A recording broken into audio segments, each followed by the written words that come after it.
right? Hello? Are you all right? I have no idea. She said I should call you. Thank you. You may stand by for a moment. Yes, Madam Wilberforce. George, I called you here to discuss the well-being of my staff.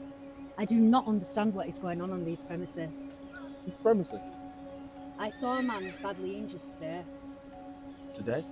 Yes, today.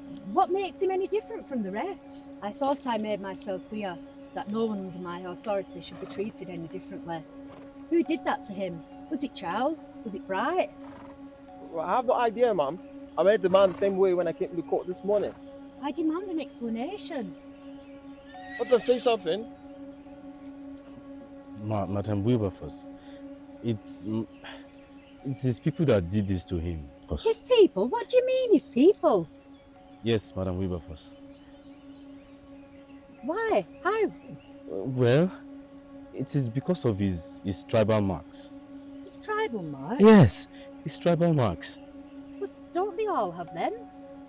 Of course, they all do. But you see, tribal marks, they have deeper meanings than they actually appear. Would you care to explain?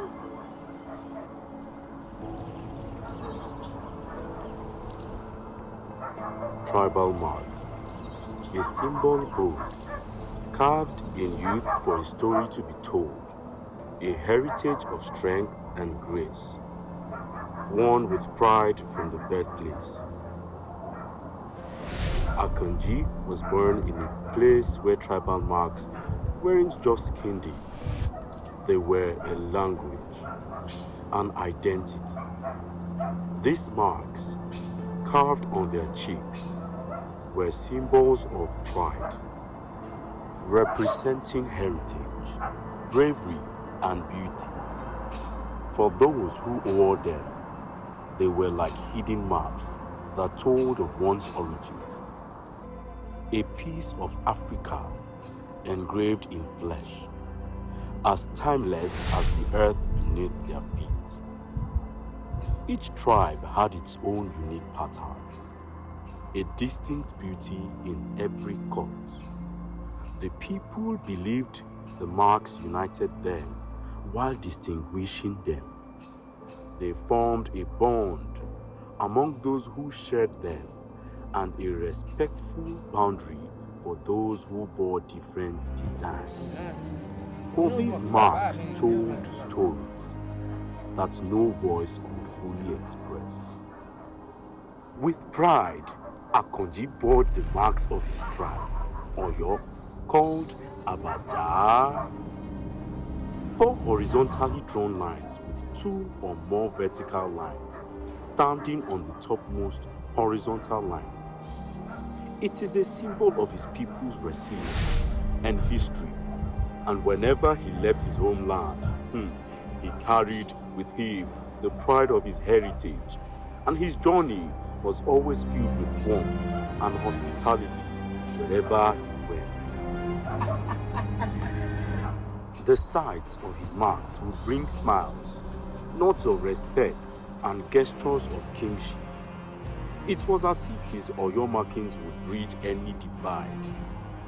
His marks, they would say, were beautiful, unique, a testament to the strength of his people. Everywhere he went, he was treated like family, given food, shelter, and friendship, as if the marks on his face had unlocked a door to belonging, until he came to a town where silence reigns, a history etched in blood and chains. At first, Akanji thought the silence and stares were mere curiosity, a nature intrigue for someone different. But the looks soon turned colder, more hostile.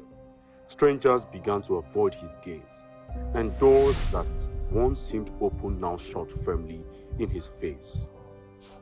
Once a badge of honor, bright, now a scar that steals the light.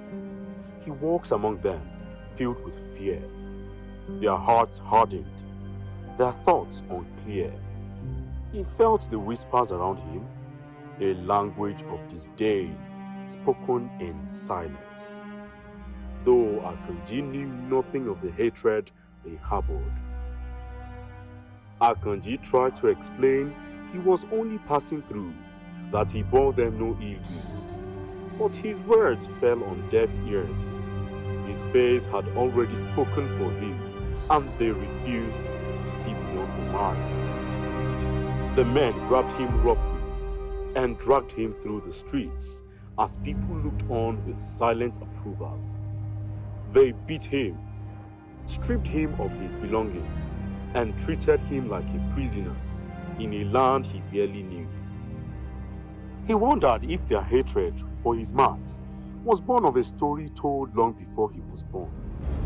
Then he recalled the words of his father, who had once traced the lines on his young face. What past could they have harbored against the town that made them treat him this way? He asked himself, trying to piece together the fragments of stories he had heard as a child, tales woven with warnings and whispers. Then he remembered the conflicts buried, yet kept alive in memories twisted over generations. There had been an ancient feud between his people and theirs, a slight unforgotten, a betrayal left. It struck him with a weight of irony.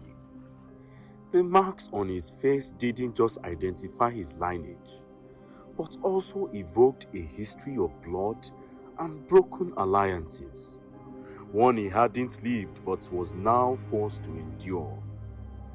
These marks, given to honor his heritage, had instead chained him to an ancient resentment. He wondered if he could escape his inherited enmity, or if he would always be seen as an enemy, forever bound to a history he could never change. But nothing changed till his fate brought him here, where some people still harbor hatred for his tribe. His tribal mark, once a mark of beauty and pride, now seems to be an identity of a beast.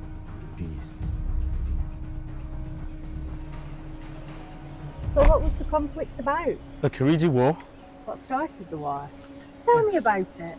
Well, it is a story that he has not narrated to me yet. But once he does that, I will surely tell you. It's often portrayed as a one-sided narrative, isn't it? That white people mistreated black people. But what about the mistreatment of their own people? That's true, Madam Wilberforce.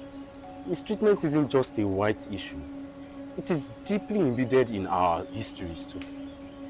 The way we have been treated under the white slave masters has made me realize that slave trade and mistreatment isn't just a white issue.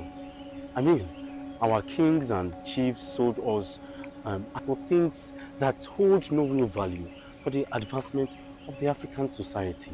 Exactly. No one should be treated badly, no matter their tribe or race. The ugliness of tribalism and racism divides us, and it perpetuates cycles of pain and suffering, which is not right. That is why I have always made it clear that I do not keep slaves, only workers who deserve to be treated equally, like any other human being under my authority. Yet, I cannot understand why they would turn on each other with such cruelty. In a foreign land like this, far from their roots, they should be the ones upholding unity and kinship. How can they, of all people, fail each other? How can they not see one another as brothers? George.